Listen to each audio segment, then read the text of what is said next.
ரங்கநாத சுவாமி எப்படி ஸ்ரீரங்கத்திற்கு வந்தார் என்று உங்களுக்கு தெரியுமா? உண்மையில் அவர் ஸ்ரீரங்கத்தில் தங்குவதாகவே இல்லை. அவர் அந்த வழியாக பயணித்துக் கொண்டிருந்தார்.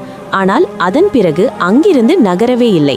இதன் பின்னணியில் உள்ள சுவாரஸ்யமான கதையை தெரிந்து கொள்ள வீடியோவை கடைசி வரை பாருங்கள். ஸ்ரீரங்கத்திற்கு வருவதற்கு முன்பு ரங்கநாத சுவாமி அயோத்தியில் வழிபடப்பட்டு வந்தார். அவர் தசரதர் மற்றும் ஸ்ரீராமரின் குலதெய்வம். இலங்கை போர் முடிந்த பிறகு தர்மத்தின் பக்கம் நின்ற விபீஷணனுக்கு ஸ்ரீராமர் ரங்கநாத சுவாமியை பரிசாக வழங்கினார். இலங்கையை என்றும் பாதுகாக்கும் தெய்வமாக அவர் விபீஷணனிடம் ஒப்படைக்கப்பட்டார். விபீஷணன் சுவாமியை எடுத்துக்கொண்டு தெற்கு நோக்கி பயணித்தார். அப்போது ஒரு நிபந்தனை விதிக்கப்பட்டது. ரங்கநாதரை ஒரு முறை தரையில் வைத்துவிட்டால் அவரை மீண்டும் தூக்க முடியாது. பயணத்தின் இடையில் மாலை வேளையில் தனது கடமைகளை செய்ய விபீஷணன் விரும்பினார். அப்போது அங்கிருந்த ஒரு சிறுவனிடம் சுவாமியை பிடித்து கொள்ளும்படி கூறினார். ஆனால் அந்த சிறுவன் விபீஷணன் வருவதற்கு முன்பே ரங்கநாதரை தரையில் வைத்து விட்டான். விபீஷணன் வந்து தூக்க முயன்ற போது அவரால் முடியவில்லை.